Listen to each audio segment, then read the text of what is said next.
नमस्कार। India debate में आप सबका स्वागत है। मैं हूं आशुतोष पाठक। मित्रों, जिस बात का इंतजार हम लोग पिछले 5 वर्ष से कर रहे थे, अब लगता है कि वो इंतजार खत्म होने वाला है। लेकिन छुप छुप के सारा काम चल रहा है। सीबीआई कुछ बता नहीं रही है। सीबीआई को लीगल नोटिस गया था, उसका कोई जवाब नहीं दे रही है। लेकिन चुपके से पटना के सीबीआई कोर्ट में एक मैटर लिस्ट हुआ। 29 अगस्त को सुनवाई की तारीख थी। कुछ पता नहीं उस दिन क्या हुआ, लेकिन 3 सितंबर और 10 सितंबर को एक कितने 10 अक्टूबर को 3 सितंबर और 10 अक्टूबर को ये 2 तारीख लगी है, पहले से ही तय है। इस दोनों दिन सुनवाई के लिए हियरिंग फॉर कॉग्निजेंस रखा गया है, ये लिखा हुआ है। लेकिन ये अभी तक स्पष्ट नहीं है कि सीबीआई ने सुशांत केस में क्लोजर रिपोर्ट दाखिल कर दिया या सीबीआई ने चार्जशीट फाइल किया है।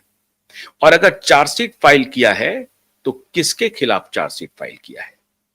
सुशांत के पिता ने जो केस दर्ज किया था उसमें था एबेटमेंट ऑफ सुसाइड का अगेंस्ट रिया चक्रवर्ती। और आज मैं आपको ब्रेकिंग खबर दे रहा हूं। बेंगलोर से और गोवा से, खासतौर से गोवा से मुझे एक बहुत बड़ी जानकारी मिली है, वो भी मैं आपको बताऊंगा क्या खेल चल रहा है। तो रिया चक्रवर्ती के खिलाफ सुशांत के पिता का एफआईआर था एबेटमेंट ऑफ सुसाइड का। तो क्या सीबीआई ने जांच किया और जांच करके अपना क्लोजर रिपोर्ट दिया? और उस क्लोजर रिपोर्ट में वो क्लोजर रिपोर्ट है या चार्जशीट है, यह स्पष्ट नहीं है। एक के बाद एक नोटिसेस जा चुके हैं सीबीआई को। हमारे वकील जो नीलेश ओझा हैं और supreme court high court litigant association है, उनके तरफ से बाकायदा लीगल नोटिस सर्व हुआ है सीबीआई को कि आपने अगर सुशांत केस में कोई क्लोजर रिपोर्ट फाइल किया है तो उस क्या रिपोर्ट है उसकी कॉपी मुझे दीजिए। कोई रिप्लाई नहीं है। लीगल नोटिस गया है सारे मीडिया हाउस को, इंक्लूडिंग टॉप मीडिया हाउसेस, कि अगर आपने झूठी खबर चलाई है बांद्रा कोर्ट का हवाला देते हुए कि बांद्रा में रिया चक्रवर्ती के खिलाफ जो क्लोजर रिपोर्ट है वो असल में खिलाफ है क्लोजर रिपोर्ट, मतलब उसमें सीबीआई ने तहकीकात की, सीबीआई ने जांच करके ये पाया कि रिया चक्रवर्ती ने जो आरोप लगाए थे सुशांत की बहनों के ऊपर और दिल्ली के एक डॉक्टर तरुण कुमार के ऊपर कि इनके द्वारा जो रॉन्ग मेडिकेशन दिया गया उससे सुसाइडल टेंडेंसी डेवलप हुआ और सुशांत ने आत्महत्या की। ये जो कंप्लेन था रिया चक्रवर्ती का, ये पूरी तरह से फॉल्स था, झूठी थी और इसके मुतल्लिक सीबीआई ने जांच करके अपनी फाइनल रिपोर्ट दी। अब डिफरेंस है क्लोजर रिपोर्ट, फाइनल रिपोर्ट और चार्जशीट, इस तीनों में फर्क है। अगर फाइनल रिपोर्ट है तो उसमें उनका यह स्पष्ट होगा कि फाइनल रिपोर्ट में फाइंडिंग क्या आई। क्लोजर रिपोर्ट में यह हो गया कि सीबीआई को कुछ भी नहीं मिला और ये केस को सीबीआई क्लोज कर रही है।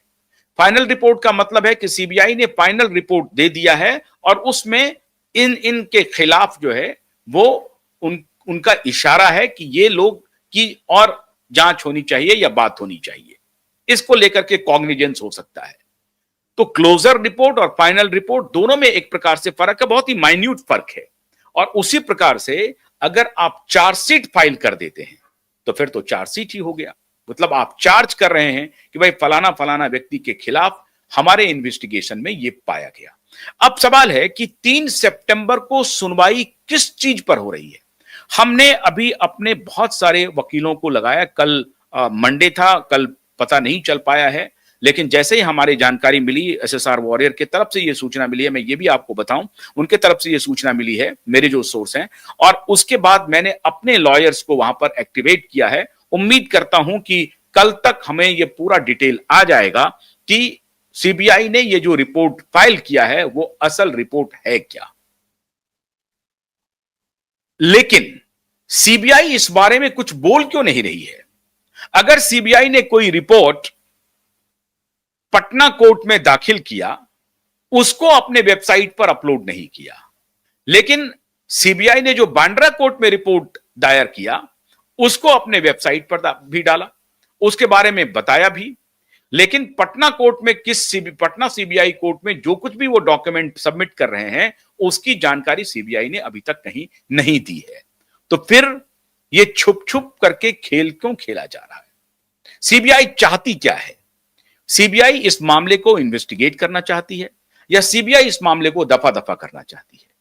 इसमें कहीं भी मीडिया में कोई खबर नहीं आई कि सुशांत केस को लेकर के कोई सुनवाई 3 सितंबर को रखी गई है, मतलब कल सुनवाई होनी